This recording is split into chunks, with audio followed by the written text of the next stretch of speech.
Cuando en nuestra alma determinamos al que será nuestro enemigo, luego lo conducente será comenzar a dirigir nuestros esfuerzos para destruirle en permanente contienda. Así, los regenerados han de estimar al pecado como su máximo rival a vencer. Si el Señor nos concede su gracia capacitante y santificante, veamos el tema: contienda eficaz contra el pecado. Veamos el tema: contienda eficaz contra el pecado. Ese es el tema que veremos el día de hoy. Y para abordarlo lo haremos en los siguientes 3 encabezados. 1. Lucha y contienda constante contra el pecado. 2. Los que no son nuestros enemigos. 3. Los métodos del pecado. Entremos a nuestro primer encabezado, que es lucha y contienda constante contra el pecado. Nuestro primer encabezado es lucha y contienda constante contra el pecado. La ocasión anterior iniciábamos respondiendo en qué consiste mortificar el pecado y hablábamos de debilitar el pecado. Y en esta ocasión continuaremos respondiendo mediante este tema en qué consiste mortificar el pecado. Consiste en una lucha y contienda constante contra el pecado. Leo de la versión en inglés el Salmo 40:12. Salmo 40:12.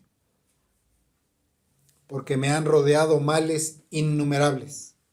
Mis iniquidades me han sobrevenido, de modo que no puedo levantar la vista. Son más que los cabellos de mi cabeza. Por eso desfallece mi corazón. Hasta allí. El salmista ha atravesado una angustia que puede entenderse como una angustia espiritual que está afectando su alma, ya que experimenta una profunda tristeza. Y aún en medio de eso, él esperó paciente en el Señor. Y nos hace saber que su oración fue oída. Debemos entender que las oraciones recibidas y respondidas son oraciones oídas.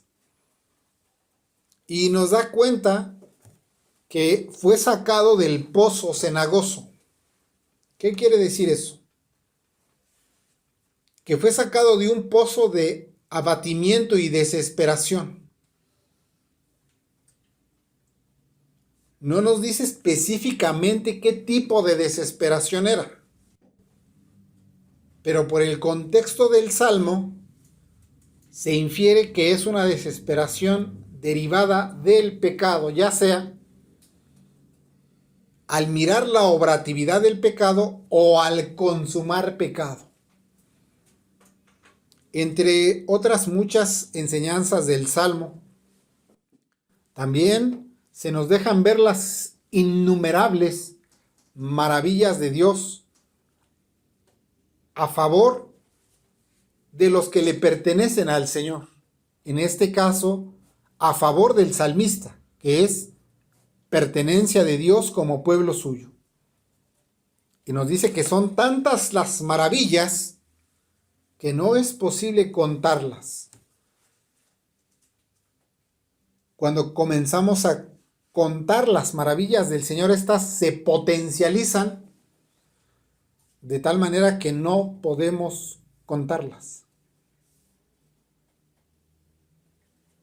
No se tiene certeza bajo qué condiciones se escribió el Salmo, como ya lo decíamos, ya que en este Salmo en particular no se deja ver ni la persecución de los enemigos o alguna enfermedad en particular, sino que es una aflicción concerniente a todo su ser, lo que implica su conciencia y su espíritu. Con todo, el salmista está apoyado en el Señor y en su salvación. Este salmo, como muchos salmos, anuncian proféticamente al Mesías, tanto en su justicia como en el anuncio de la justicia y en las aflicciones del Mesías. Y todo el salmo es aplicado a Cristo, en este caso al Mesías, y tiene un énfasis en su oficio mediador, que es el oficio mediador. Recuerden, el oficio mediador es triple. Es decir, Cristo es rey, profeta y sacerdote. Rey al gobernar por su providencia. Profeta al anunciar el mensaje. Sacerdote al mediar, ofreciéndose por su pueblo. El salmista advierte un mal en su alma. Noten que no advierte en mal en otros, sino en su propia alma. Un gran mal que aqueja todo lo que él es. Y es posible que la aflicción estuviera causándole un gran mal en su interior, ya que es posible que esta aflicción que él estaba atravesando sea producto de la comisión de un pecado que lo lleva a esa condición. Adicionalmente, el salmista experimenta una conciencia de pecado. ¿Qué quiere decir eso? Que se culpa a sí mismo de su pecado y reconoce que su corazón desfallece por los males que le han rodeado. Y es ahí cuando reconoce que esto se debe a sus propias iniquidades, que el poder de sus propias corrupciones es tan grande que lo dejan en un estado de tal debilidad que ni siquiera puede levantar la vista. Miren, alguien que está tan débil no se puede levantar de la cama, pero es tal la debilidad que nos dice que le provocó el pecado que ni siquiera puede levantar la vista. Y esto es lo que lo hace desfallecer. Las conciencias despiertas y convencidas pueden dar abundante testimonio de que las aflicciones parecen multiplicarse cada que observan el pecado operando en ellos. Pero el pecador quedaría sin esperanza si no mirara a Cristo mediante la palabra predicada. Porque no debemos esperar mirar a Cristo en una visión con nuestros ojos físicos, sino que hemos de mirar a Cristo en la palabra predicada. Pues si solo viéramos nuestro pecado, eso nos arruinaría por completo y no tendríamos ningún ánimo de seguir al mirar solo nuestro pecado. Por esa razón el salmista mira el gran número de sus iniquidades que lo dejan abatido y tan desfallecido que, si no fuera porque mira al Mesías como Señor y Salvador, desfallecería del todo. Esto nos da testimonio de la gran contienda que se libra en el interior del creyente, derivado de los dos principios que le operan. Un principio obrativo de iniquidad y un principio de vida espiritual, operando al creyente. ¿Qué produce esto? En el interior del creyente se libra la lucha, se libra una lucha y la contienda constante contra el pecado. Cuando se llega a la comprensión de este entendimiento, entonces estamos en el camino correcto para comenzar a mortificar el pecado. Cuando comprendemos que estamos en una batalla contra el pecado, ya estamos mortificando. En la mortificación hay que llevar un peso a cuestas. Este es el peso de comprender que el regenerado está en una constante batalla por su mente, sus afectos y su voluntad. Estás luchando por tu mente. Cuando batallamos contra el pecado, estamos luchando por la mente y con la mente. El pastor puritano John Owen lo expresa de la siguiente manera, cito: ser capaz de cargar siempre con el peso del pecado no es un grado pequeño de mortificación. Concluye la cita. Cuando aceptamos que el pecado no es un juego de niños y que nos hemos de tomar en serio estos principios que obran al creyente y que estos principios están librando una batalla por nuestra alma, entonces esto no es un pequeño grado de mortificación. Es un gran avance de mortificación cuando el creyente carga con el peso del pecado y reconoce la fatiga y la contienda que se está desarrollando en su interior. Entonces, esto nos habla que el pecado puede ser débil o puede ser fuerte según se contienda en su contra. Si el principio de vida es vigorizado, por consecuencia el pecado será débil. Pero si el pecado es fuerte, no es posible que el principio de vida sea vigoroso. Si el pecado logra avanzar en el alma, ya sea por engaño o por vigorización, entonces el creyente o el nuevo hombre queda muy abatido y debilitado. Es decir, en esas condiciones no hay capacidad suficiente para enfrentar debidamente el pecado. El pastor puritano John Owen nos expresa lo siguiente, cito: cuando el pecado es fuerte y vigoroso, el alma apenas puede hacer frente a él. Suspira, gime, llora y se turba, como dice David de sí mismo, pero rara vez tiene el pecado en la persecución. David se queja de que su pecado se había apoderado de él, de modo que no podía levantar la vista, como enseña el Salmo 40:12. Cuán poco entonces era capaz de luchar contra él. Fin de la cita. Cuando el pecado es fuerte, el alma gime, llora y suspira. Y en esas condiciones apenas puede hacerle frente. El mismo David se queja de que el pecado se había apoderado de él. Es decir, su pecado estaba prevaleciendo y él no podía enfrentarle con la debida fuerza.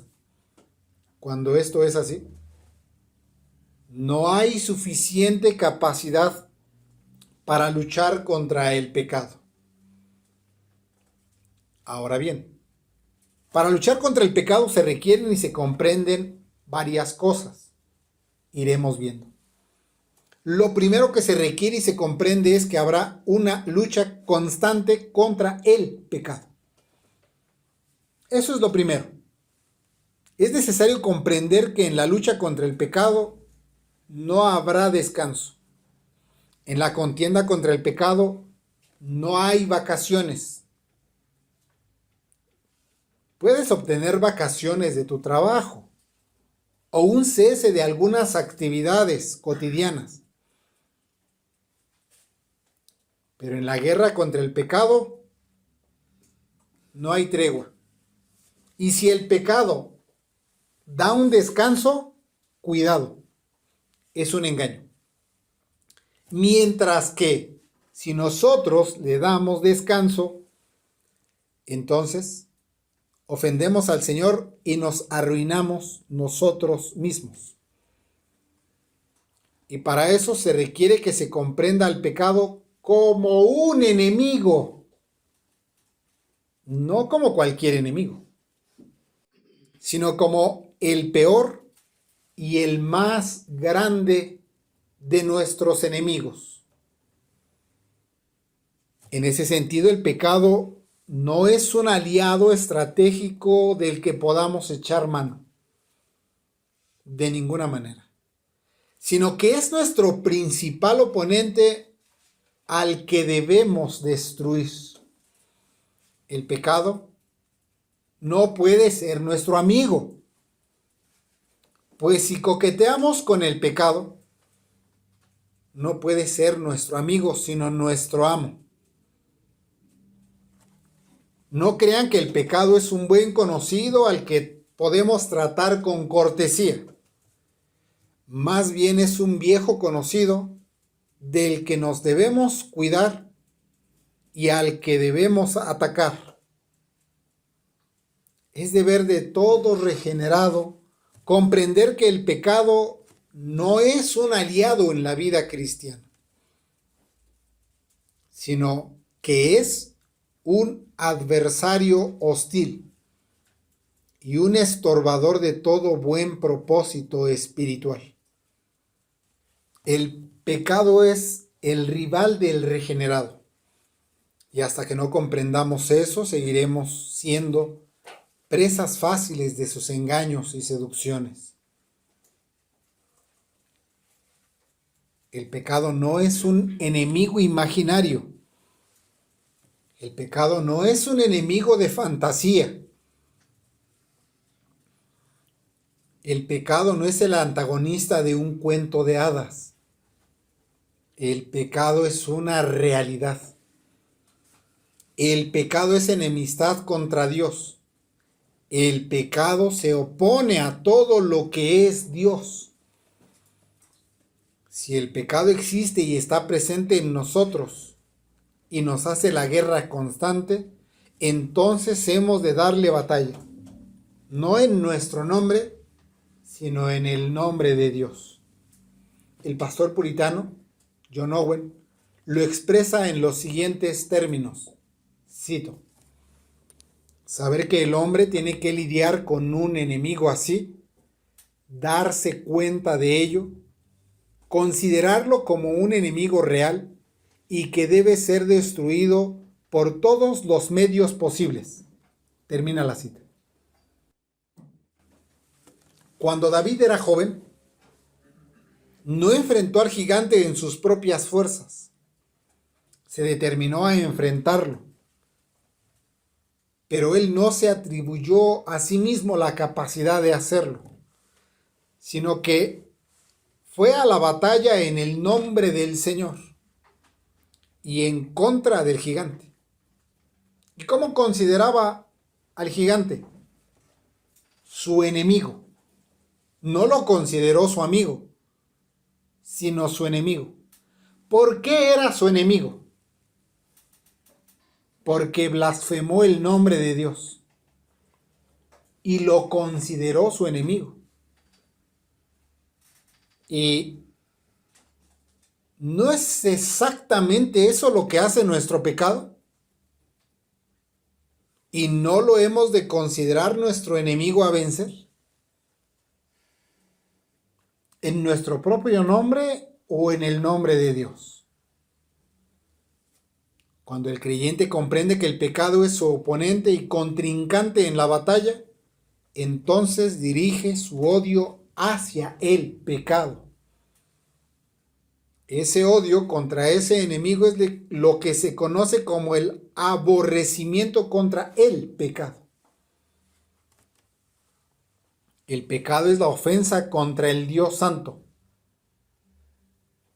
El pecado es la causa del pago de Jesucristo al recibir la ira de Dios. El pecado aleja y frena las operaciones de gracia del Espíritu en el corazón de los regenerados. Vean lo ofensivo que es delante de Dios. Es ofensivo al Padre, es ofensivo al Hijo y es ofensivo al Espíritu Santo. El pecado ha arruinado a miles de profesantes de la religión. El pecado arruinará a otros y potencialmente nos puede arruinar a nosotros. ¿Y no hemos de considerarle como nuestro mayor enemigo?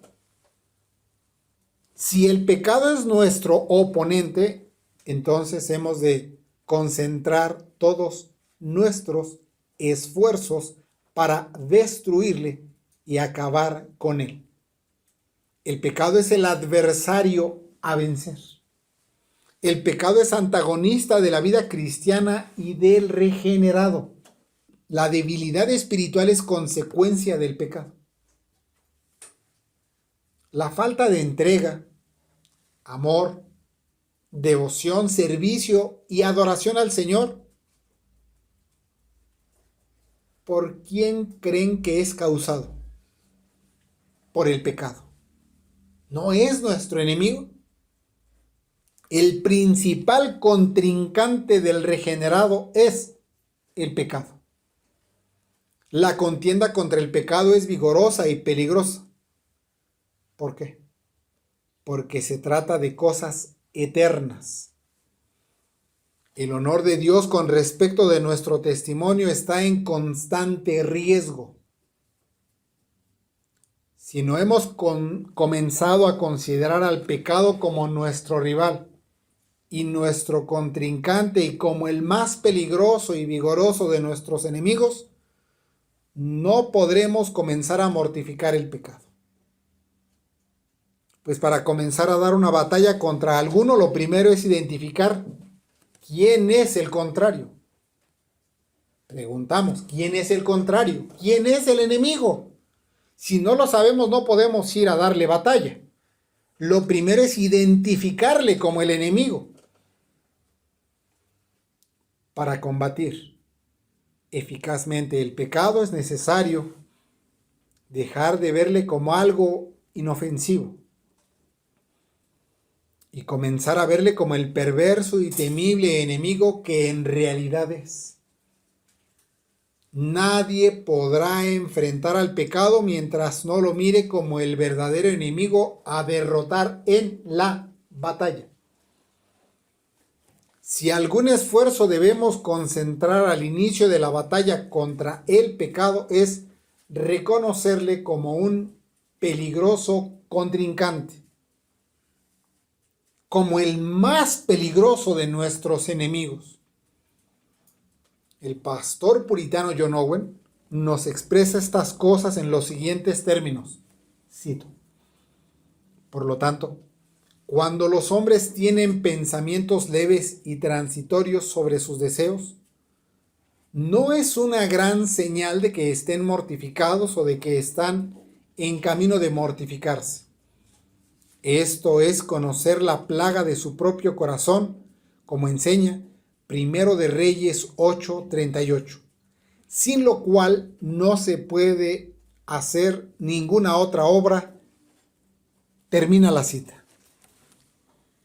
¿Cómo podemos identificar si en nosotros mismos existe una fuerte tensión contra el pecado? ¿Cómo nos daremos cuenta de eso?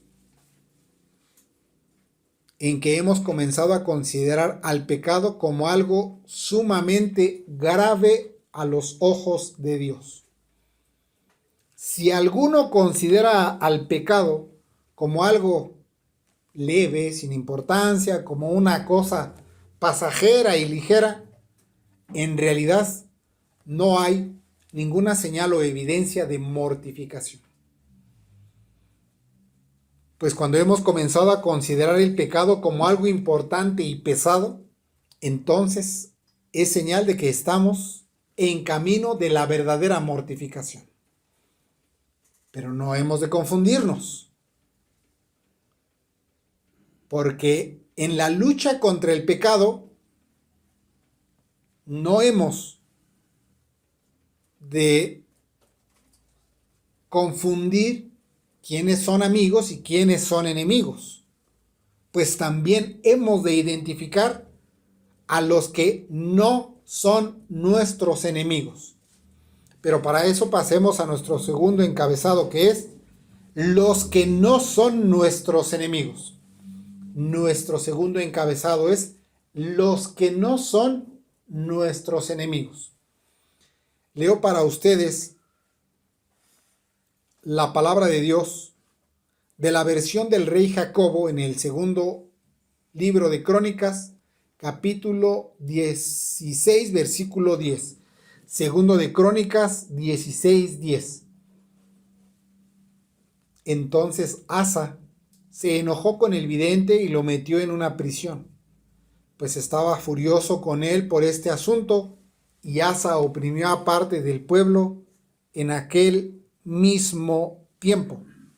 Vamos a contrastar y aclarar a quién no debemos considerar como nuestros enemigos. Y debemos empezar con Dios. Dios es bondadoso y amoroso, y cualquier cosa que el Señor determine enviarnos será para nuestro bien espiritual. Las santas determinaciones del Señor y sus providencias no son para molestarnos, irritarnos y destruirnos, sino para conducirnos amorosamente al arrepentimiento. En el pasaje escritural, Asa, rey de Judá, cometió varios pecados en medio de las situaciones que comenzó a vivir. Un rey del reino del norte, de nombre Baasa, salió contra Asa, rey de Israel, y comenzó a edificar Ramá con el propósito de que las personas en Israel no salieran ni entraran hacia el reino del sur. Asa, rey de Judá, tomó esto como una afrenta y en vez de volverse a Dios en busca de ayuda, fue a buscar ayuda en las criaturas y en este caso recurrió a Ben-Hadad, rey de Siria. ¿Y dónde radica su mal en este caso? Bueno, el relato escritural nos da cuenta que Asa, rey de Judá, al mirarse en medio de este conflicto contra Israel, el reino del norte, fue y tomó los tesoros de la casa de Dios y se los entregó a Ben-Hadad, rey de Siria, para que fuera su aliado. Miren, en vez de tomar ofrendas y llevarlas al templo para buscar la ayuda de Dios y amistarse con él, prefirió la amistad y la ayuda de la criatura. Una vez que Asa, rey de Judá, le entrega este tributo a Ben-Hadad, rey de Siria, le solicita que rompa su alianza con Baasa, rey de Israel.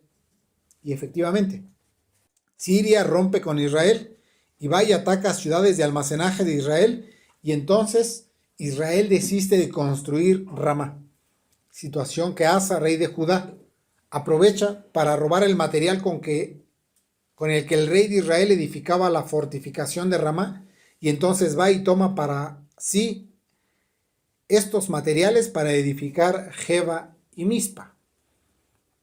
En esas circunstancias llega Ananí, el vidente o el profeta. Y aunque Asa tenía varios pecados, el profeta le redarguye con respecto de no confiar en Dios y de confiar en la criatura. Anteriormente, el Señor había librado a Asa, rey de Judá, de fuertes enemigos como los etíopes, porque había confiado en el Señor. Pero ahora, al dejar de confiar en el Señor, entonces el profeta le trae una sentencia contra su pecado y le declara que en su reinado no dejará de haber guerra. Observen que Asa ya está enemistado con el Señor, pues cuando el vidente lo redarguye de pecado, se enoja. Entonces Asa, rey de Judá, en vez de reconocer que su enemigo es su propio pecado, mira dos enemigos en esta reprensión. Primero, rechaza la palabra de Dios. Y no se puede rechazar la palabra de Dios sin rechazar al Señor de la palabra. Por lo tanto, el primer enemigo que ve a Asa, rey de Judá, es a Dios mismo. En su rebelión toma a Dios como su enemigo. Miren, cómo el pecado nos hace ver cosas que no están ahí. Luego Asa, rey de Judá, toma por enemigo a Ananí, el vidente. Pues nuestro texto dice, entonces Asa se enojó con el vidente y lo metió en una prisión, pues estaba furioso con él por este asunto. Asa tomó al profeta por su enemigo. Asa no se detuvo a considerar que quien le estaba engañando era su propio pecado. Quien estaba arruinando a Asa era su propio pecado. Y que si el Señor enviaba esta reprensión por medio del profeta, era para conducirle amorosamente al arrepentimiento. Y así, muchos profesantes toman al Señor por su enemigo, que miran las situaciones que les son enviadas y en vez de acudir al Señor a rogar gracia, acuden a la criatura depositando su confianza en ellos. Es deber de cada uno acudir a donde sea necesario para la resolución de sus problemas, siempre que sea legítimo. El problema no es acudir a resolver sus situaciones. El problema es depositar la confianza de total ayuda en la criatura en vez de Dios. Así, Asa, luego que enferma, acude a los médicos esperando de ellos lo que solo podía venir de parte de Dios. Por lo tanto, Dios no es nuestro enemigo, a menos que por nuestra amistad con el mundo seamos constituidos enemigos de Dios. En ese sentido, ¿quién quisiera tener un enemigo tan temible y todopoderoso como Dios mismo? Bueno, pues los que se amistan con el mundo se constituyen enemigos de Dios. A quien hemos de considerar como nuestro principal enemigo es al pecado y no a Dios, que tan misericordiosamente nos convoca al arrepentimiento. El pecado es nuestro enemigo y no Dios. Nuestro enojo y malestar debe ser contra el pecado y no contra Dios. Pues los amigos de Dios son los que hacen la voluntad de Dios. Si es que obedecemos a Dios. Y solo si lo obedecemos, entonces el Hijo de Dios será nuestro amigo. De otra manera, será el más temible enemigo. Dios es bueno y en gran manera misericordioso. Y muchas veces determina enviarnos aflicciones para santificarnos. Por lo tanto, no debemos estimar a las aflicciones como enemigos del creyente, pues son enviadas por Dios, sino que debemos considerarlas como estímulos de nuestro crecimiento en gracia. Y luego, seguido de eso, no hemos de considerar enemigos a los que profieren la palabra de Dios, en este caso, a los pastores o predicadores que nos reprenden, nos amonestan o nos llaman al arrepentimiento. Que no debemos emplear las palabras por las que nos amonesta el pastor como palabras de poca cortesía. Los pastores que nos aconsejan o que por medio de la palabra predicada nos exhortan y nos amonestan, no son nuestros enemigos. Ellos son nuestros aliados en la lucha y combate contra el pecado. No hemos de tomar a los pastores como nuestros enemigos. Si ellos nos anuncian el consejo de Dios, no hemos de enojarnos contra ellos, sino que hemos de enojarnos y molestarnos contra nuestro pecado. El pecado es nuestro enemigo a vencer, no los pastores que nos anuncian la palabra de verdad. El pastor puritano John Owen nos ayuda con las siguientes expresiones. Cito: es de temer que muchos tengan poco conocimiento del principal enemigo que llevan consigo en su interior. Esto les hace estar dispuestos a justificarse a sí mismos y a ser impacientes con las reprimendas o advertencias, sin saber que están en peligro, como enseña segundo de Crónicas 16:10. Concluye la cita. El principal enemigo lo llevamos con nosotros en nuestro interior. El principal enemigo no está fuera de nosotros. lo llevamos con nosotros en el interior. Lamentablemente muchos desconocen esta verdad y por esta razón se justifican de su propio pecado y tienden a ser impacientes con las reprimendas o las advertencias. Porque en vez de enojarse con el pecado, se enojan contra quien les advierte de su pecado. Algunos albergan rencor contra quien les amonesta. Si alguna observación les hace el pastor, entonces se molestan, se enojan y toman al pastor como su enemigo. Si el pastor alguna ocasión les ha aconsejado buscando el bien de sus almas, muchas veces eso no es bien recibido, ya que experimentan que sus intereses personales son trastocados y hasta atribuyen engaño a las palabras y a las intenciones del pastor.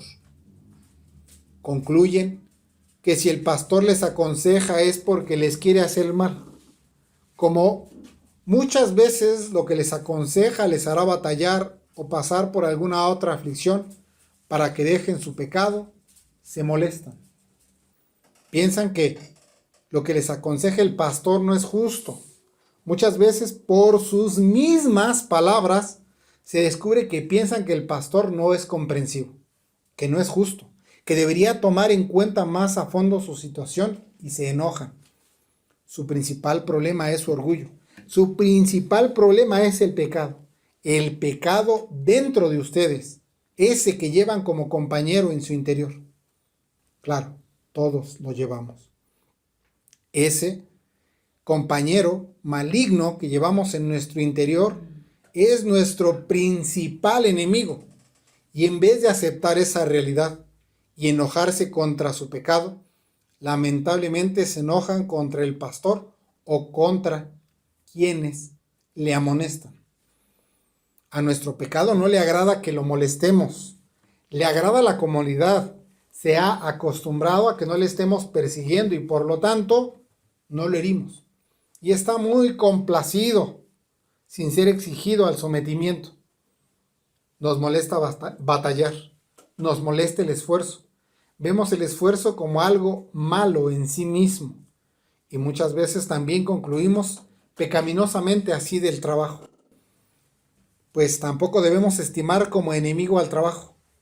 El trabajo no ha de considerarse como un enemigo, sino como toda buena labor productiva mediante la cual se sojuzga la tierra y los elementos que están en la tierra, transformándolos en bien y para el bien y beneficio decoroso y decente de nuestros semejantes y por medio de todo lo cual obtenemos nuestro sustento terrenal. Así que más bien debemos agradecer al Señor por el trabajo y no considerarlo como un contrincante a vencer. Derivado de eso, y ya que del trabajo obtenemos nuestro sustento, tampoco debemos considerar la pobreza como nuestro mayor enemigo a vencer. La pobreza, si es que trabajamos sosegadamente, es una condición que el Señor ha determinado para nosotros. Y tampoco hemos de dirigir y concentrar nuestros esfuerzos en erradicar la pobreza hasta obtener la riqueza. Es pecaminoso procurar alcanzar el éxito financiero a los 25 o 30 años de edad. Ya sé que las han engañado pensando que pueden ser libres financieramente en pocos años, aplicando esta o aquella técnica. Este concepto de libertad financiera no es otra cosa que la acumulación de la riqueza en muy poco tiempo, basado en supuestos métodos financieros y con muy poco esfuerzo. No se dejen fraudear. Si son fraudeados será por su propia codicia. La única forma de llegar a la riqueza material en poco tiempo es pecando contra Dios. Es un engaño que en 1 o 2 años un individuo puede acumular grandes cifras de dinero. La única manera de lograrlo en poco tiempo es mediante la práctica del pecado. Cualquier industria, fabricante o productora del pecado llevará a las personas a la riqueza, pues solamente engañando a otros se pueden hacer grandes fortunas de la noche a la mañana, pero no mediante el trabajo sosegado. Y no estamos diciendo que todos los ricos han obtenido así sus riquezas. Estamos diciendo que aquellos que de la noche a la mañana quieren hacerse ricos, lo hacen bajo el engaño. El punto es que la pobreza no es el enemigo a vencer. No es el principal enemigo a vencer. El trabajo es parte del propósito y del diseño de Dios para la criatura racional. Y ejerciéndolo sosegadamente, el Señor nos dará lo necesario para sustentarnos. Luego, con respecto de las personas, lamentablemente muchos ven en distintas personas a sus más grandes enemigos. Primeramente, los hermanos en la iglesia no son nuestros principales enemigos a vencer. Concluir eso es muy perverso. Los hermanos en la iglesia son nuestros compañeros de peregrinaje. Luego, tampoco los familiares o los conocidos son tan hostiles y opuestos como lo es nuestro propio pecado. De los lugares de donde nos sacó el Señor nos enseñaron a fortalecer el orgullo y a considerar enemigos a quienes no estuvieran dispuestos a servir a nuestros intereses personales. Con esto no pretendemos hacer pasar por buenos a los familiares incrédulos. Lo que expresamos es que no los hemos de mirar como nuestros enemigos a vencer, tan solo porque no sirven a nuestros intereses personales. Lo que también debemos reconocer es que muchos familiares serán nuestros enemigos al mirarnos profesar la religión. Y ni siquiera los vecinos más hostiles son nuestros principales enemigos como lo es el pecado. Así, por ejemplo, los impactos de la sociedad actual han traído todo tipo de perversiones y nos han impuesto a los que debemos considerar nuestros enemigos, lo cual es un terrible pecado. Es una perversión esto que nos han impuesto. Por ejemplo, los principales enemigos de las mujeres no son los hombres, ni tampoco el principal enemigo de los hombres son las mujeres. El principal enemigo de los pobres no son los ricos, y los enemigos de los negros no son los blancos, y los enemigos de los flacos no son los gordos. Nos han hecho creer esas cosas. Pero ahí no están nuestros enemigos. El principal enemigo de los regenerados es el pecado que mora en nosotros. Y noten que cuando fijamos y determinamos en nuestra alma a un enemigo, lo que naturalmente sigue a eso es pretender su destrucción.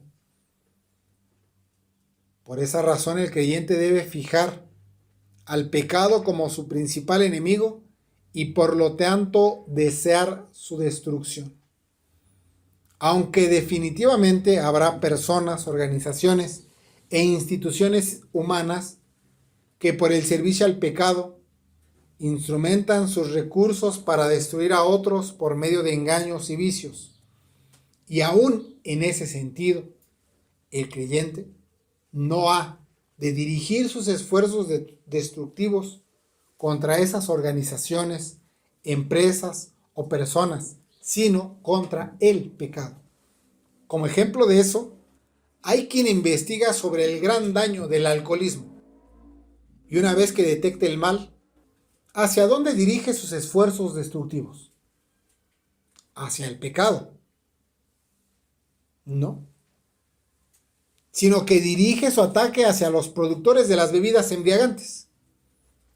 Investiga acerca de los recursos de la empresa, investiga sus nexos con personas influyentes, investiga los efectos psicológicos del alcohol, resalta las estadísticas de las conductas del alcoholismo y procura dar a conocer los datos con el fin de que las personas dejen el alcohol. Aunque debemos admitir que eso sí es distinto de la censura y en algún sentido logran traer asentimiento intelectual y pueden reforzar la moralidad para detectar el problema del alcoholismo. Pero a pesar de todo el esfuerzo, no logran mirar al pecado como su enemigo. Su perspectiva tuvo un gran esfuerzo, pero la batalla resulta de poco provecho, pues el enemigo no es vencido en su raíz. Esto lo ponemos como ejemplo, pero muchos hacen eso con cualquier industria promotora del pecado y hacia allá dirigen sus esfuerzos de combate. Y esta clase de ataque a las industrias productoras del pecado no necesariamente es la mortificación del pecado. Tampoco significa que estamos impedidos de denunciar pecados. Si alguna organización, alguna empresa comete algún pecado, no estamos impedidos de denunciarle su pecado. Pero no necesariamente es la mortificación. Pues aún en los noticieros o en las plataformas de información denuncian a personas que han cometido crímenes y delitos atroces y aberrantes. Y para los moralistas es un alivio que otros revelen ciertas informaciones sensibles que dejan entrever la perversidad de algunas personas. Y claro, que muchos espectadores advierten que eso es pecado. Y acusan al criminal de ser un perverso. Y en cierta manera alivia su conciencia. ¿Por qué? Porque hay alguien que es más perverso que yo. Y entonces se excusan de concluir que ese es más pecador y yo menos pecador. Pero en última instancia, tanto aquel criminal que su pecado salió a la luz pública y yo seremos juzgados a la luz de la justicia divina y no a la luz de las leyes de los hombres. Aquel que públicamente es presentado como un perverso o criminal, ese no es mi enemigo al que debo derrotar, sino que aún tengo un enemigo muy cercano al que debo derrotar en batalla legítima. Ese maligno y perverso enemigo es el pecado que mora en mí. Y para eso debo conocer a mi rival, entender cómo se mueve y entonces prevenir sus ataques. Pero para considerar ese aspecto pasemos a nuestro tercer encabezado, que es los métodos del pecado. Nuestro tercer encabezado es los métodos del pecado. Dicen las divinas escrituras en el Salmo 51:3. Porque yo comprendo mis rebeliones y mi pecado está siempre ante mí. Como todos ustedes saben, este salmo es escrito por David y nos habla de su experiencia con el pecado una vez que el profeta Natán le conduce al arrepentimiento. El salmista, con gran dolor en su corazón, ruega la misericordia divina para el perdón de sus pecados. El salmista se encuentra agonizando y gimiendo al solicitar ser limpio de sus iniquidades, pues ahora tiene una mayor comprensión del pecado. Ahora por fin descubre la ruta y el camino que siguió su pecado hasta la consumación. Pues dice, yo comprendo mis rebeliones. El término hebreo registrado ahí significa conocer.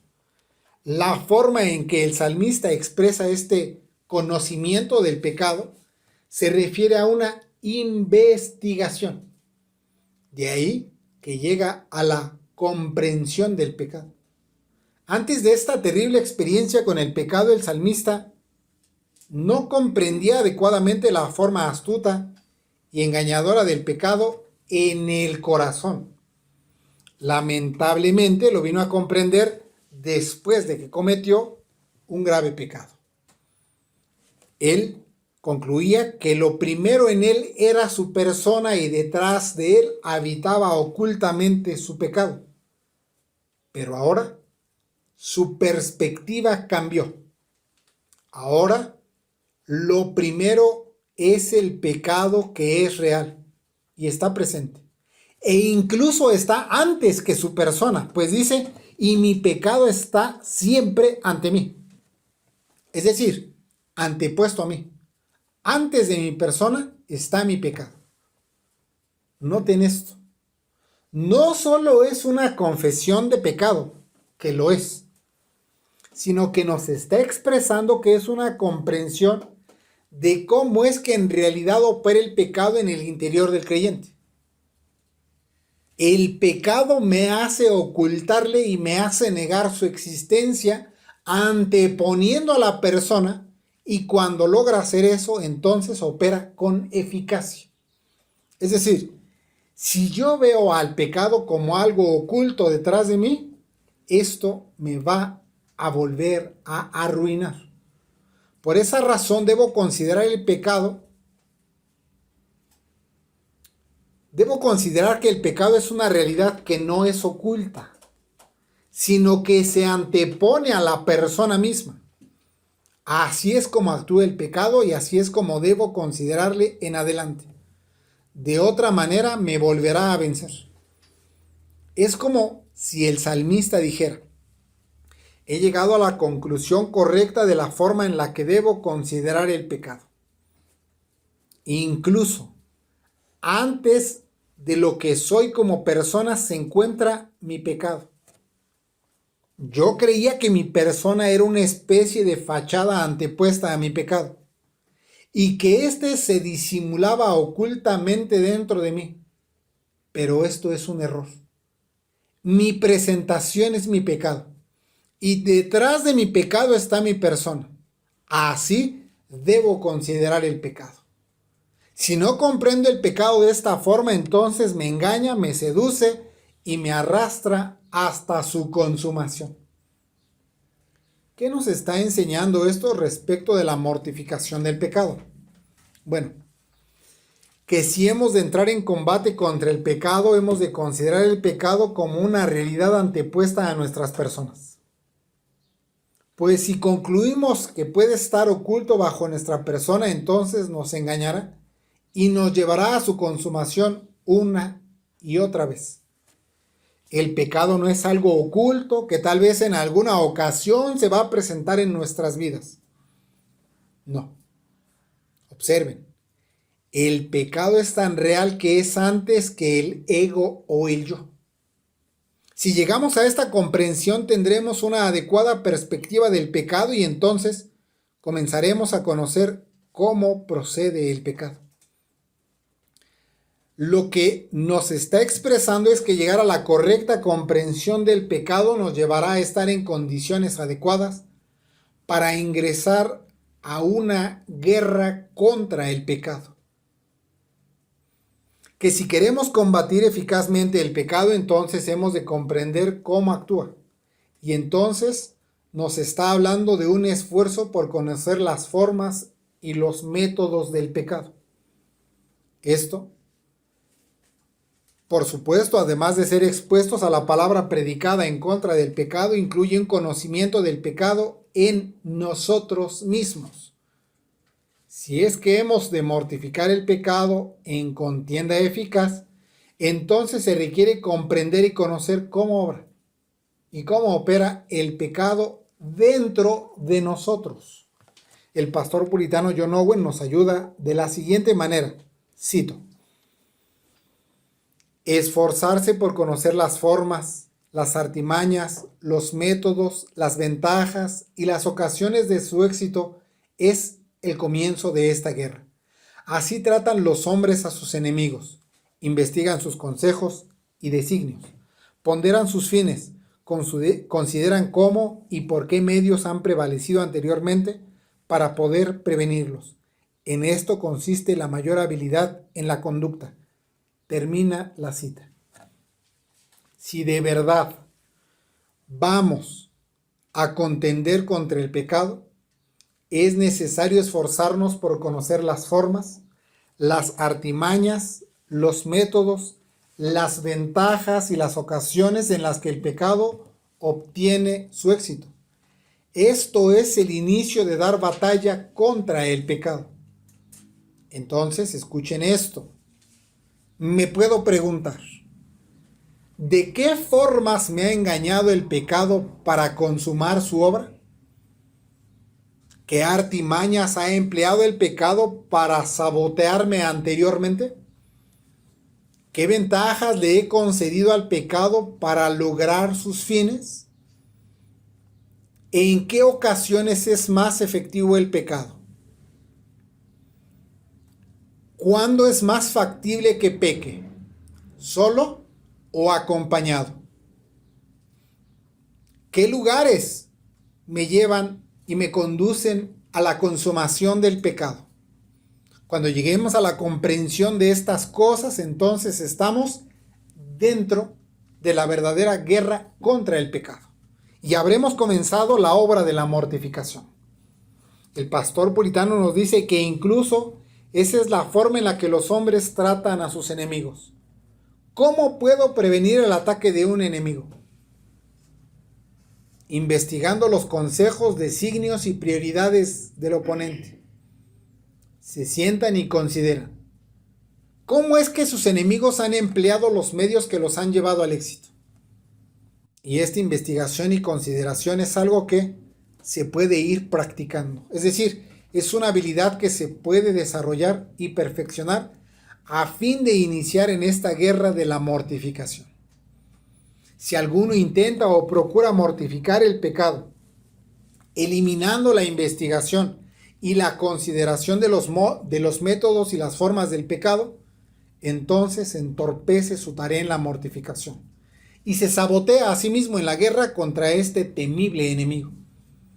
Sería una batalla desigual ir a pelear contra el pecado si antes no se le conoce tal cual es. Sería como poner a luchar a muerte a un niño pequeño contra un hombre experimentado en la guerra. Imagínense ustedes, un hombre que sabe tácticas y técnicas de guerra, sabe el uso de armas blancas, el uso de armas de fuego, sabe lanzar granadas, sabe cómo escabullirse en el terreno, mientras que un niño depende de sus padres. Sería desigual poner a pelear a ese pequeño contra un hombre experimentado en la guerra. Si vamos a la batalla contra el pecado y no le conocemos, no debemos esperar tener alguna oportunidad en guerra. La sabiduría se encuentra en conocer al rival. Si hay alguna industria en esto, es en procurar comprender cómo opera el pecado. De otra forma, sería brutal intentar entrar en esta dura contienda. Los que mortifican eficazmente el pecado no entrarían a esta contienda sin antes conocer al enemigo. Si vamos a tratar con las lujurias de nuestros corazones, hemos de considerar atentamente al enemigo. El pastor puritano John Owen nos ofrece las siguientes expresiones, cito: así tratan la lujuria aquellos que realmente la mortifican. No solo cuando es realmente molesta, tentadora y seductora, sino que en sus retiros consideran, este es nuestro enemigo, esta es su forma de actuar y su progreso, estas son sus ventajas, así ha prevalecido y así lo hará si no se le impide. Así dice David, mi pecado está siempre delante de mí, como enseña el Salmo 51.3. Y de hecho, una de las partes más selectas y eminentes de la sabiduría espiritual práctica consiste en descubrir las sutilezas, las políticas, las profundidades de cualquier pecado que habite en usted, en considerar y conocer dónde reside su mayor fuerza, qué ventaja saca de las ocasiones, las oportunidades y las tentaciones, cuáles son sus excusas, pretextos y razonamientos, cuáles son sus estratagemas, colores, excusas. Oponer la sabiduría del espíritu a la astucia del viejo hombre, seguir los pasos de esta serpiente en todos sus giros y vueltas, ser capaz de decir en sus actos más secretos e imperceptibles para un corazón común, esta es su vieja manera y su viejo camino, sé lo que pretende y así estar siempre preparados es una buena parte de nuestra lucha. Termina la cita. ¿Qué expresiones las del puritano? Observen, el regenerado no solo considera el pecado cuando éste tienta y seduce, sino que aun cuando el pecado esté en aparente calma, el creyente considera a su enemigo. El creyente considera cómo actúa y progresa el pecado en mí, cómo va avanzando. El creyente no se engaña pensando que el pecado puede ser una posibilidad en su interior. El creyente asume la realidad del pecado y sabe que aún en su inactividad progresa y actúa secretamente. El regenerado dice, antes ya he pecado, ya he caído en las trampas del pecado, antes ya he sido seducido, antes ya he traicionado a mi Señor, antes ya he ofendido al Señor. Y si no estorbo al pecado, su avance prevalecerá y obtendrá su ventaja en mí. El regenerado dice como David, mi pecado está siempre delante de mí. Pues no niega esta realidad, acepta su condición y se pone en guardia contra su enemigo. En ese sentido, ¿en qué consiste la sabiduría espiritual?